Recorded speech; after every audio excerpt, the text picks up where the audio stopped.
Jakarta kayak kampung. Dengan Jakarta saja, Beijingnya kita lihat masih seperti kampung. Sekarang kebalik-balik. Pak Anies, kalau saya yakin Pak Anies sering ke China, kebalik Beijing, Shanghai, kalau kita melihat Jakarta kayak kampung dibanding dengan Shanghai. Melampauinya bukan hanya kasus Jakarta dan Shanghai, tapi juga bagaimana Tiongkok dibandingkan dengan seluruh dunia. Lompatan 100 kali perekonomian itu dahsyat. Jadi menurut saya justru pelajaran penting yang kita ambil dari pesan yang disampaikan Pak Mendagri tadi adalah pesan tentang transformasi sebuah negara. Lebih dari soal kata kampung, jadi kan itu memang clickbait, menarik, tweetable gitu. Kota ini itu akan terus-menerus mengalami kemajuan. Nah, siapapun yang mengelola itu harus terus-menerus bertanya apa yang bisa kita tambahkan, apa yang kita bisa perbaiki. Tidak pernah selesai, prosesnya akan jalan terus-menerus. Karena itu saya sering sampaikan, sebagai gubernur, saya tidak melakukan micromanagement saja, tapi yang lebih penting adalah micro questions. Bertanya hal kecil, bagaimana membuat tempat ini orang bisa merasa bersama? Bagaimana membuat tempat ini membuat orang datang punya pengalaman? Bagaimana membuat kota ini mengesankan? Jakarta sekarang ini posisinya 74. Kalau saya, dan ini juga menjadi pendorong penyemangat di internal ASN di Jakarta, kalau kita mau memberikan pelayanan yang lebih baik, mudah-mudahan jangan berpikir naik kelasnya di level 20 karena itu perlu waktu yang panjang. Kalau saya minimal nyalip Kuala Lumpur, nyalip Manila, kalau bisa 50 itu udah top markotop. Udah top markotop. Dan saya yakin bisa. Apa yang perlu dirubah? Karena saya udah baca surveinya Kearney detail, Bu. Di Jakarta apa yang pertama, identiti kebudayaannya harus jelas. Yang kedua, transformasi perubahan untuk memberikan pelayanan terutama di birokrasinya harus lebih terbuka. Yang ketiga, dukungan politiknya harus kuat.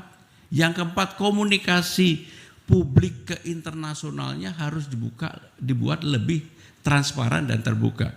Nah, yang kelima ini yang menjadi salah satu kelemahan kita adalah sumber daya manusianya harus ditingkatkan. Maka saya senang Ibu mantuk-mantuk dari Kearney karena pasti apa yang saya sampaikan nggak salah, Bu, karena saya baca betul tentang Kearney ini. Karena saya pengen kalau merubah Jakarta ini salah satunya adalah seperti yang diharapkan kita bersama, kita bisa naik kelas. Bapak Ibu, Seperti pesan tadi, majulah, majulah. Presiden, majulah jadi presiden. Presiden, presiden. Sekarang saya bicara ya, bismillahirrahmanirrahim. Assalamualaikum warahmatullahi wabarakatuh. Salam sejahtera untuk kita semua. Saudara-saudara semua, 5 tahun yang lalu, 16 Oktober 2017, saya berdiri di tempat ini. Saat itu saya menyampaikan kepada saudara-saudara semua bahwa saya telah menerima mandat dari warga Jakarta dan saya katakan bahwa saya akan bekerja keras, saya akan bekerja sungguh-sungguh, biidznillah akan bisa menunaikan semua yang dijanjikan. Hari itu, 5 tahun yang lalu, menjadi penanda awal perjuangan dalam menghadirkan kebaikan, menghadirkan keadilan yang diharapkan oleh seluruh rakyat Jakarta. Kita ingin kotanya maju dan warganya bahagia. Hari ini, 16 Oktober 2022, tepat 5 tahun kemudian, ini adalah masa penghabisan bagi saya dan Pak Ahmad Riza Patria dalam memimpin Jakarta. Izinkan kami berdua mengembalikan mandat ini kembali kepada warga Jakarta. Doakan kami dan jadilah saksi bagi kami, saksi yang nanti akan bersama pada saat kami mempertanggungjawabkan di hadapan Allah Subhanahu wa taala, Sang pemilik segala kekuasaan, yang memberikan kekuasaan kepada siapapun yang Ia kehendaki dan yang mencabut kekuasaan dari siapapun yang Ia kehendaki. Saudara-saudara sekalian, seluruhnya warga Jakarta ataupun dari luar Jakarta yang saya sungguh amat cintai. Saya tidak akan berbicara panjang-panjang kali ini. Saya tidak akan berbicara panjang karena dua alasan. Pertama, biarkan kerja Pemprov DKI Jakarta selama 5 tahun terakhir ini, mereka yang berbicara. Biarkan karya-karya itu menjadi bukti nyata. Tak perlu dikatakan dalam pidato ini, lihatlah kenyataan yang ada di Jakarta. Tunjukkan di sana kenyataan. Kita tidak mengirimkan pernyataan, kita kirimkan kenyataan.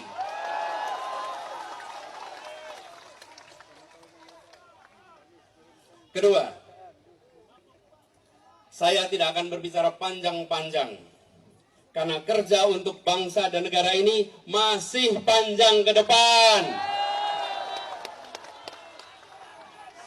Satu babak berakhir, mari kita sambut babak berikutnya.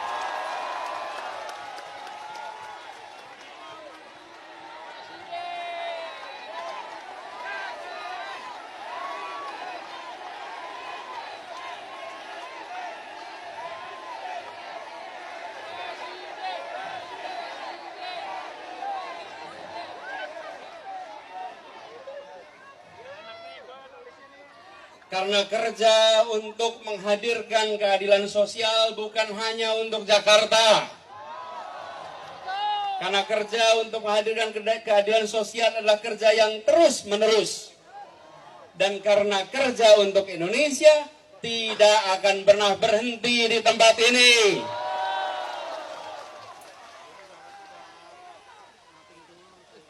Karena itu, di hari terakhir masa tugas kami di sini, izinkan saya menyampaikan dengan lantang dan dari lubuk hati yang terdalam, terima kasih Jakarta.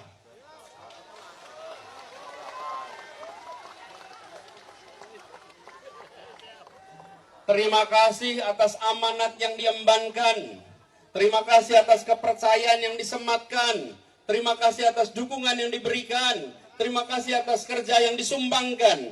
Terima kasih atas kritik yang dikirimkan. Terima kasih atas segala doa yang dikirimkan dari tempat-tempat yang sunyi, yang pendoanya tidak pernah kita lihat wajahnya. Terima kasih kepada semua. Dan secara khusus, izinkan saya menyampaikan terima kasih kepada semua yang hadir hari ini, yang berkumpul di balai kota ini, yang terlalu banyak untuk disebut namanya satu persatu.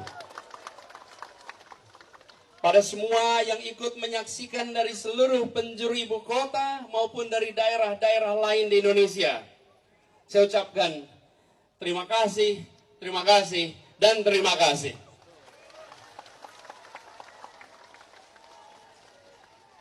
Kita telah bersama-sama melewati perjalanan mulia selama 5 tahun ini. Dan saya ingin sampaikan pesan juga untuk semua. Mari kita terus dukung Pemprov DKI Jakarta ke depan. Dalam meneruskan program-programnya. Dalam menjalankan rencana-rencananya. Dalam menuntaskan kerja-kerjanya. Dan terus menjaga agar Jakarta sebagai kota global tetap setara dengan kota-kota global lainnya. Di mana kotanya maju, warganya bahagia. Ada keadilan, ada kesejahteraan, ada kesetaraan, ada kelestarian. Dan yang tidak kalah penting adalah kota yang mengibartinggikan nama Indonesia di mata. Halo teman-teman, berjumpa bersama saya di Politik Dangi. Kalau kita mengingat bagaimana pernyataan Tito Karnavian, Menteri Dalam Negeri, ya, beberapa waktu yang lalu, teman-teman, ya, mengenai Jakarta itu kayak kampung katanya. Dan ini lucu sekali ya, bagaimana eh, pandangan seorang pejabat ya. Dan Anies membuktikan bahwa Jakarta disulap menjadi negara maju, menjadi ibu kota maju teman-teman ya di Indonesia.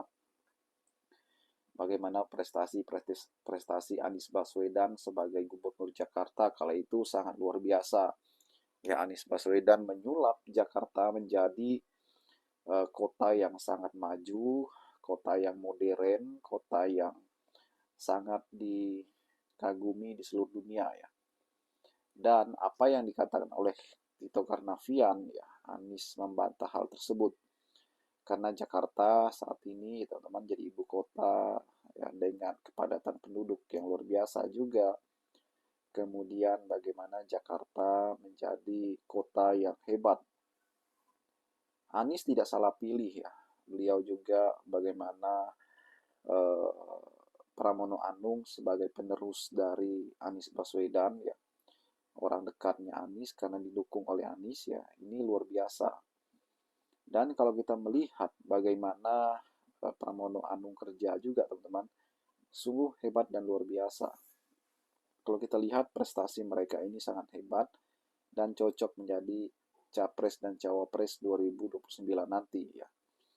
Dan Anies Baswedan menjadi tokoh yang kita kenal, humble ya, banyak pendukung, bahkan tokoh politik fenomenal saat ini. Bagaimana ia menjadi capres kemarin teman-teman karena kehebatan dan prestasinya. Bagaimana menurut kalian?